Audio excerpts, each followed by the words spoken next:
નમસ્તે વાલા વિદ્યાર્થી મિત્રો, બંસરી નાયકના આપ સૌને ખૂબ ખૂબ પ્રેમભર્યા નમસ્કાર. બોર્ડ એક્ઝામ આપની નજીક આવી રહી છે, તો ઘણા સમયથી આપ જેની રાહ જોઈ રહ્યા છો એ સબ્જેક્ટની હું અહીં વાત કરવા જઈ રહી છું.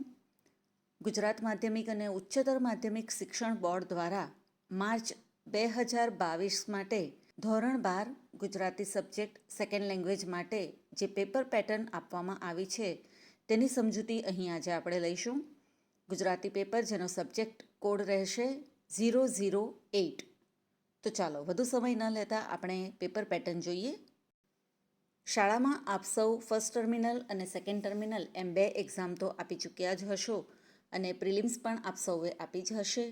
તો એના આધારે તમને કહું તો સબ્જેક્ટ કોડ જે આપણો જે છે 008, ટાઈમ રહેશે પેપરનો 3 અવર્સનો અને આપના માર્ક્સ હશે 100 એટલે કે 100. વિભાગ પ્રમાણે ગુણભાર એટલે કે કયા વિભાગના કેટલા માર્ક્સ છે એ જો આપણે જોઈશું તો પ્રશ્નપત્રમાં કુલ 5 વિભાગ આપવામાં આવે છે, જેમાં વિભાગ એ પદ્ય વિભાગનો હોય છે જેના કુલ માર્ક્સ 20 રહેશે. પદ્ય વિભાગ એટલે કે આ વિભાગમાં ફક્ત કાવ્યના જ પ્રશ્નોનો ઉલ્લેખ કરવામાં આવ્યો હશે. તમારે ફક્ત કાવ્યના જે કંઈ પણ ક્વેશ્ચન આન્સર્સ MCQs કે જે હશે એ લખવાના રહેશે. વિભાગ બી ગદ્ય વિભાગ એ પણ 20 માર્કનો જ રહેશે, જેમાં તમને ફક્ત લેસન્સ જે તમારા છે એના જ ક્વેશ્ચન આન્સર્સ પૂછવામાં આવશે. ત્યારબાદ વિભાગ સી એ વ્યાકરણ વિભાગ હશે, એના પણ કુલ ગુણ 20 આપવામાં આવ્યા છે.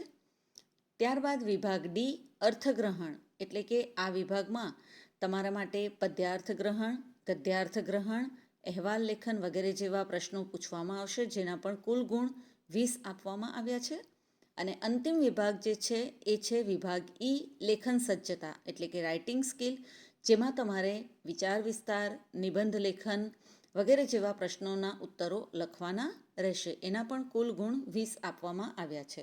આમ જોવા જઈએ તો આ 5 વિભાગ થઈને દરેકે દરેક વિભાગના 20 ગુણ આપવામાં આવ્યા છે. તો આ સાથે જ તમારા 100 માર્ક્સ અહીં કમ્પ્લીટ થશે.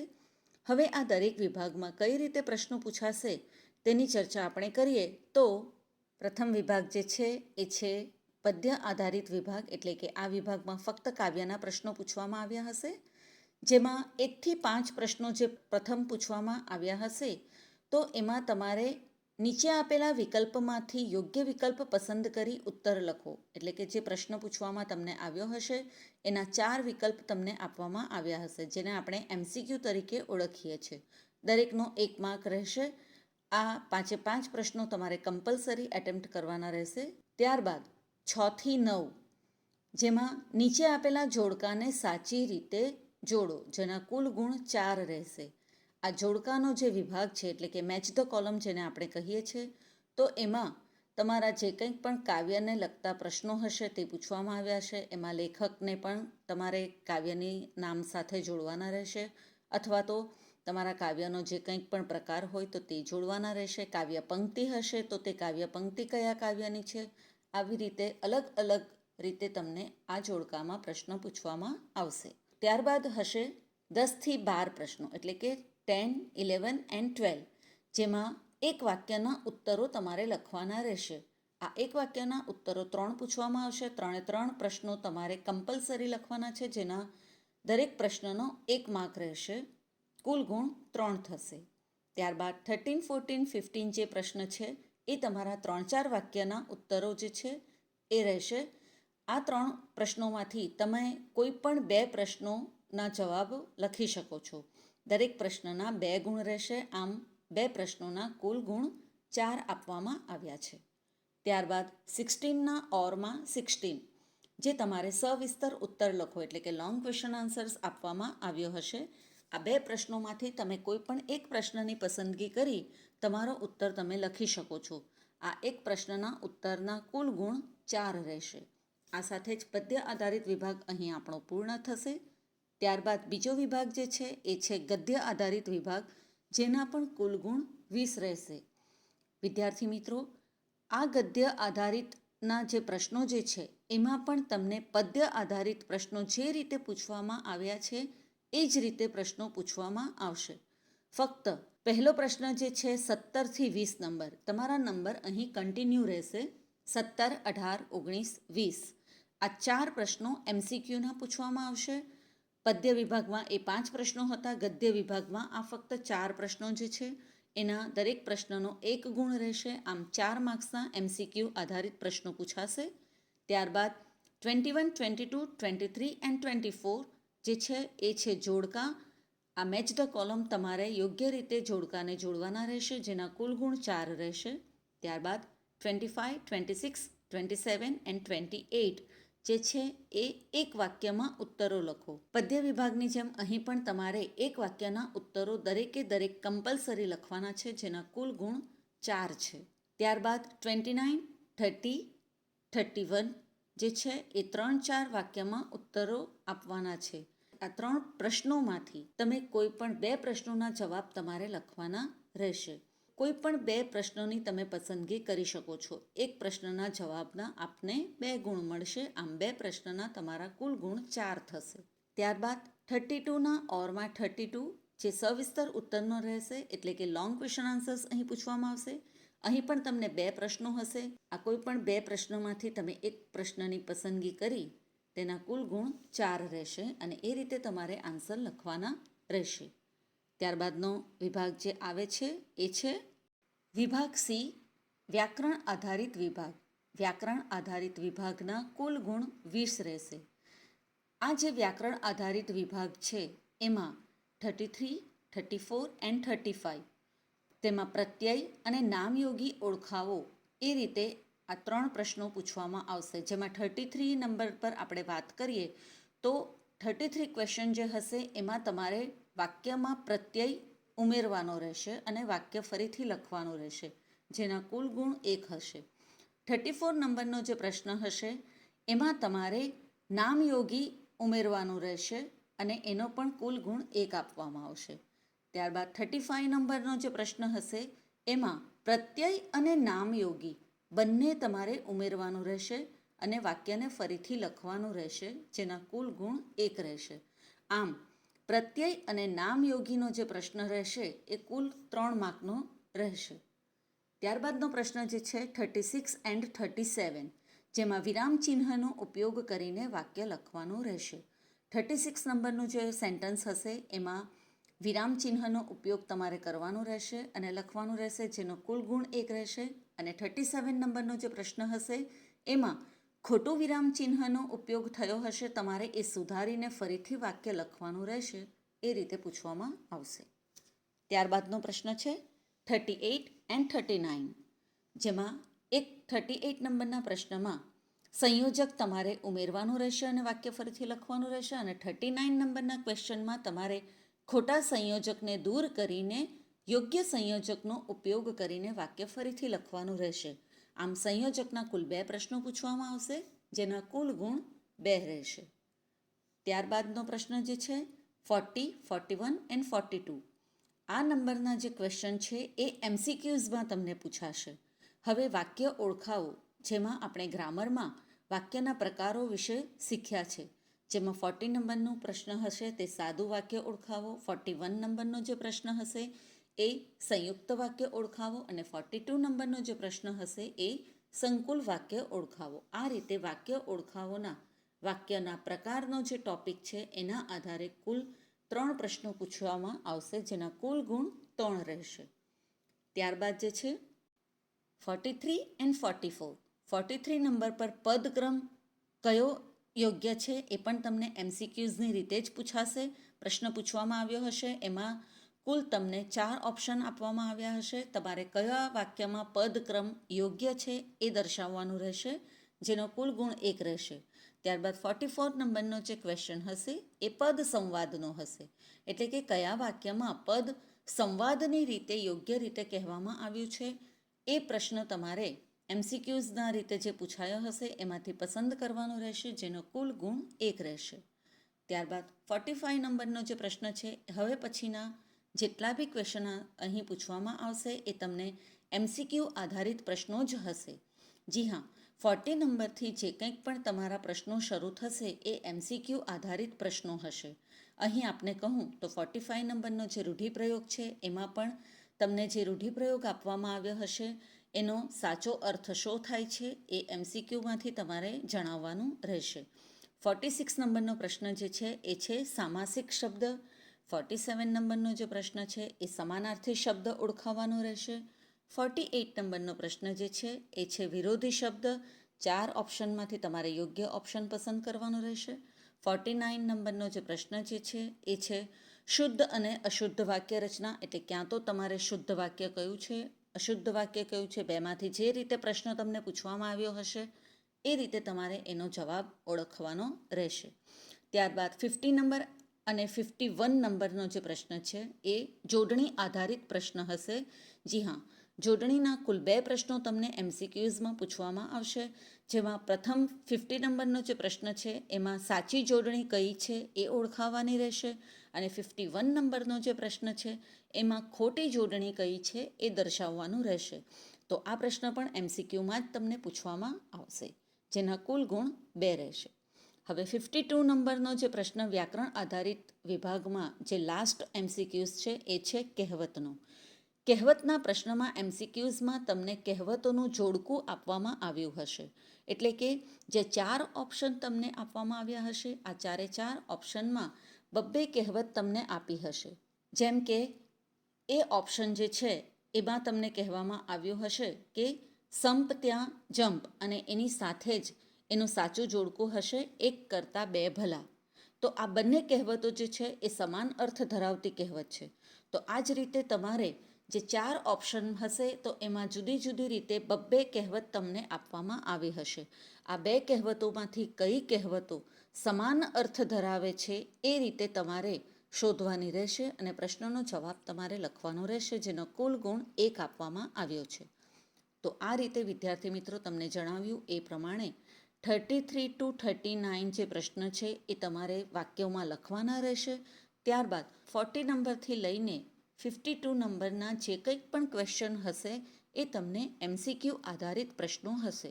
તો આ રીતે તમારો વિભાગ C જે વ્યાકરણ આધારિત વિભાગ છે તે અહીં પૂર્ણ થાય છે. ત્યારબાદનો વિભાગ આવે છે વિભાગ D અર્થગ્રહણ. એ પણ તમારો કુલ 20 ગુણનો વિભાગ રહેશે, જેમાં તમને પ્રથમ જે છે એ પદ્યાર્થ ગ્રહણ પૂછવામાં આવશે. એટલે કે કાવ્ય આપવામાં આવ્યું હશે, એ કાવ્યને તમારે વાંચવાનું છે, એનો અર્થ સમજવાનો રહેશે, અને કાવ્યને આધારિત 5 પ્રશ્નો તમને આપવામાં આવ્યા હશે. આ દરેકે દરેક 5 પ્રશ્નોના ઉત્તર તમારે કમ્પલસરી લખવાના રહેશે. દરેક પ્રશ્નનો ગુણ 1 રહેશે. આમ તમને 53 to 57 જે 5 પ્રશ્ન હશે, 5 ક્વેશ્ચન હશે, એના કુલ ગુણ તમને 5 આપવામાં આવ્યા છે. ત્યારબાદનો પ્રશ્ન છે ગદ્યાર્થ ગ્રહણ. ગદ્યાર્થ ગ્રહણ એટલે કે એક કોમ્પ્રિહેન્શન ટાઈપનો ફકરો તમને આપવામાં આવ્યો હશે. આ પેરેગ્રાફ જે તમને આપવામાં આવ્યો હશે એ પેરેગ્રાફને યોગ્ય રીતે તમારે સમજીને વાંચવાનો રહેશે, અને ત્યારબાદ એના ઉત્તર આપવાના રહેશે. 58 to 62 નંબરના જે પ્રશ્નો હશે, ટોટલ 5 પ્રશ્નો તમને આપવામાં આવ્યા હશે. આ 5 પ્રશ્નના ઉત્તરો તમારે કમ્પલસરી લખવાના છે, જેના દરેક પ્રશ્નનો 1 ગુણ રહેશે. આમ ગદ્યાર્થ ગ્રહણ પણ 5 માર્ક્સમાં તમને પૂછવામાં આવશે. ત્યારબાદનો પ્રશ્ન જે છે 63 નંબર સંક્ષેપીકરણ. સંક્ષેપીકરણ અહીં વિદ્યાર્થી મિત્રો 11th સ્ટાન્ડર્ડમાં આપ સૌના માટે સંક્ષેપીકરણનો જે વિભાગ હતો એમાં તમને ગુજરાતી જ પેરેગ્રાફ આપવામાં આવતો હતો, અને આ ગુજરાતી પેરેગ્રાફને તમારે 1/3 ભાગમાં પ્રેસી જે આપણે ઇંગ્લિશમાં લખીએ છીએ એ રીતે તમારે લખવાનો રહેતો હતો. પરંતુ 12th બોર્ડ એક્ઝામમાં આ સંક્ષેપીકરણ તમને અંગ્રેજી પેરેગ્રાફ પૂછવામાં આવશે. આ અંગ્રેજી પેરેગ્રાફને તમારે યોગ્ય રીતે બરાબર સમજીને વાંચવાનું રહેશે, અને ગદ્યખંડ એટલે કે આ પેરેગ્રાફમાં બિનજરૂરી વાતો જે હશે એ બિનજરૂરી વાતોને તમારે ટૂંકાવીને આ પેરેગ્રાફને 1/3 ભાગમાં લખવાનો રહેશે. એટલે કે એનો 1/3 ભાગમાં તમારે સંક્ષેપ કરવાનો રહેશે. સંક્ષેપીકરણ કરવું એટલે કે જે વાતો વધુ લંબાણપૂર્વક કહેવામાં આવી હોય, ખૂબ જ વધારે શબ્દોની સાથે કહેવામાં આવી હોય, એને ટૂંકમાં તમારે કઈ રીતે એનો ભાવાર્થ ન બદલાય એ રીતે ઓછામાં ઓછા શબ્દો દ્વારા તમારી રજૂઆત કરવી, જેને આપણે સંક્ષેપીકરણ કહીએ છીએ.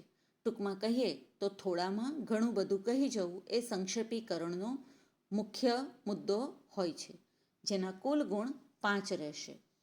ત્યારબાદનો પ્રશ્ન જે છે એ છે 64 મુદ્દા પરથી વાર્તા. અહીં પણ તમને પોઈન્ટ્સ આપવામાં આવ્યા હશે. આ દરેકે દરેક પોઈન્ટ્સને તમારે એકબીજા સાથે એવી રીતે સાંકળવાના રહેશે કે તમે યોગ્ય રીતે આ પોઈન્ટ્સને વાર્તામાં તમે લખી શકો. પોઈન્ટ્સ આપ્યા હશે એ દરેક પોઈન્ટ્સને તમે વ્યવસ્થિત રીતે સમજીને વાંચશો તો આપને ખ્યાલ આવશે કે આ વાર્તા તમારે કઈ રીતે ક્રિએટ કરવાની છે અને વાર્તા ક્રિએટ કરીને કઈ રીતે તમારે આ વાર્તા લખવાની છે. તો દરેકે દરેક પોઈન્ટ્સ એકબીજા સાથે એવી રીતે સાંકળવાના રહેશે કે જેથી કરીને તમારી વાર્તા ખૂબ જ સરસ વાક્યોમાં લખાય અને વાર્તા લખ્યા બાદ તમારે વાર્તાને યોગ્ય શીર્ષક પણ આપવાનું રહેશે. તો આ પ્રશ્નનો પણ કુલ ગુણ 5 આપવામાં આવ્યા છે. તો આ સાથે જ અહીં આપણો વિભાગ ડી પૂર્ણ થાય છે. ત્યારબાદ પ્રશ્નપત્રનો અંતિમ વિભાગ જે છે એ છે વિભાગ ઈ લેખન સજ્જતા. લેખન સજ્જતા એટલે કે રાઇટિંગ સ્કિલ. એના પણ આ વિભાગના કુલ ગુણ 20 રહેશે. જેમાં પ્રથમ પ્રશ્ન જે છે આ વિભાગમાં એ છે 65ના અથવામાં 65 નંબર. આ 65 નંબરનો જે ક્વેશ્ચન હશે એ હશે અર્થ વિસ્તાર એટલે કે વિચાર વિસ્તાર. જે કોઈક પણ પંક્તિ તમને આપવામાં આવી હશે એ પંક્તિના અર્થને તમારે સમજવાનું છે અને આશરે 100 શબ્દોમાં તમારે એનો વિચાર વિસ્તાર લખવાનો રહેશે. અર્થ વિસ્તાર કઈ રીતે કરવો, એમાં કઈ રીતે લખાણ લખવું એનો વિડીયો આપણે અગાઉ બનાવી ચૂક્યા છે. આપ ચાહો તો એનો અભ્યાસ ફરી એક વખત કરી શકો છો. તો કોઈ પણ 2 અર્થ વિસ્તાર તમને આપવામાં આવ્યા હશે. આ કોઈ પણ 2 અર્થ વિસ્તારમાંથી તમે જે અર્થ વિસ્તાર વ્યવસ્થિત રીતે એનો શબ્દનો અર્થ લખી શકો એ પસંદ કરવાનો રહેશે અને એક અર્થ વિસ્તાર તમારે લખવાનો રહેશે જેના કુલ ગુણ 5 હશે. ત્યારબાદનો પ્રશ્ન જે છે 66 નંબર અહેવાલ લેખન, જેને ઇંગ્લિશમાં તમે રિપોર્ટ રાઇટિંગ તરીકે ઓળખો છો. આ રિપોર્ટ રાઇટિંગમાં તમને જે વિષય આપવામાં આવ્યો હશે એ વિષયને આધારે આશરે 100 શબ્દોમાં તમારે અહેવાલ લેખન લખવાનો રહેશે. અહેવાલ લેખન માટે જો આપને ટૂંકમાં કહું તો દરેકે દરેક અહેવાલ લેખન માટે આપણે સૌપ્રથમ તો શીર્ષક આપવું જ પડે છે. તો અહેવાલ લેખનનું સર્વપ્રથમ શીર્ષક આપવું, ત્યારબાદ જે સ્થળે આપ અહેવાલ લેખન કરો છો તો તે સ્થળનું નામ આવશે અને ત્યારબાદ અહેવાલ લેખન તમે જે તારીખે લખો છો એની તારીખ લખવાની રહેશે.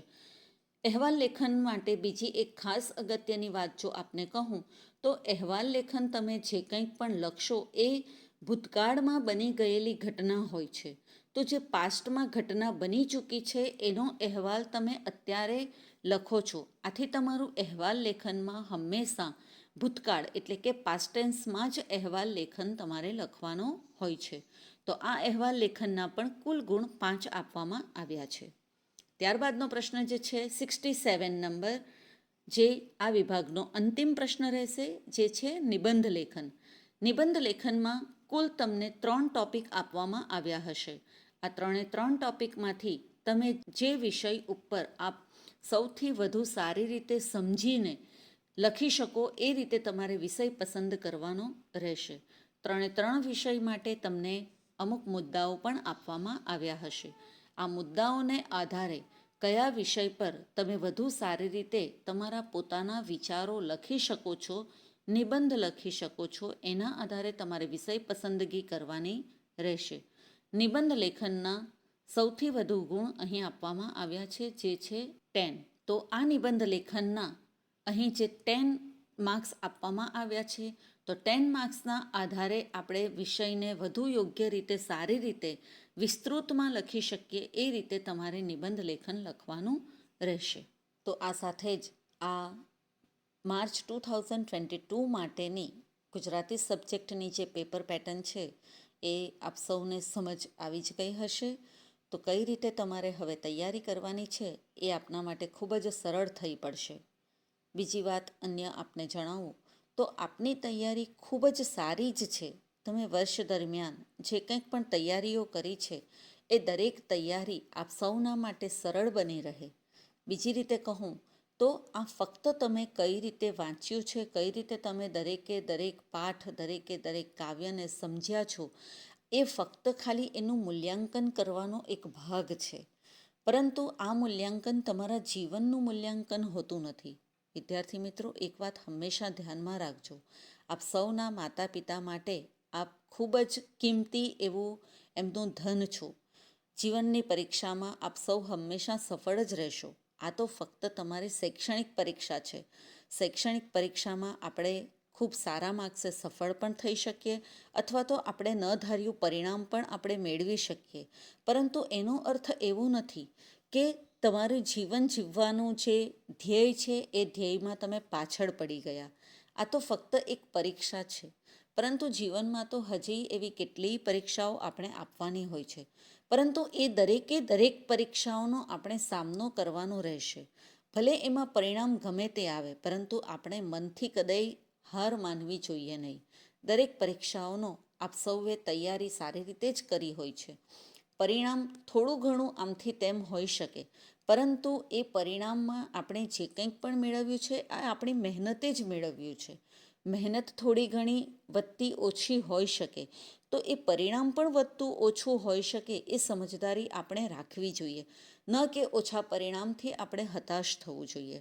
આશા રાખું છું આપ જે કંઈક પણ તૈયારી કરશો એ ખૂબ જ સારી જ કરશો અને આપનું પરિણામ પણ આપ સારું જ મેળવશો. બસ એ જ આશા સાથે અહીં હું વિદાય લઉં છું. દરેક બોર્ડ એક્ઝામના તમારા પેપર્સ જે છે એ પેપર્સ આપના ખૂબ જ સરળ રહે. આપ સૌને ખૂબ જ પરીક્ષાની સારી તૈયારી માટે મારી શુભેચ્છાઓ અને આશીર્વાદ સાથે બંસરી નાયકના આપ સૌને ખૂબ ખૂબ પ્રેમભર્યા નમસ્કાર અને બોર્ડ પરીક્ષા માટેની ખૂબ શુભેચ્છાઓ. સારા પરિણામ સાથે આપ સૌ આગળ વધો અને એક સફળ વ્યક્તિત્વ તમે ધારણ કરો. બસ એ જ મારા આશીર્વાદ.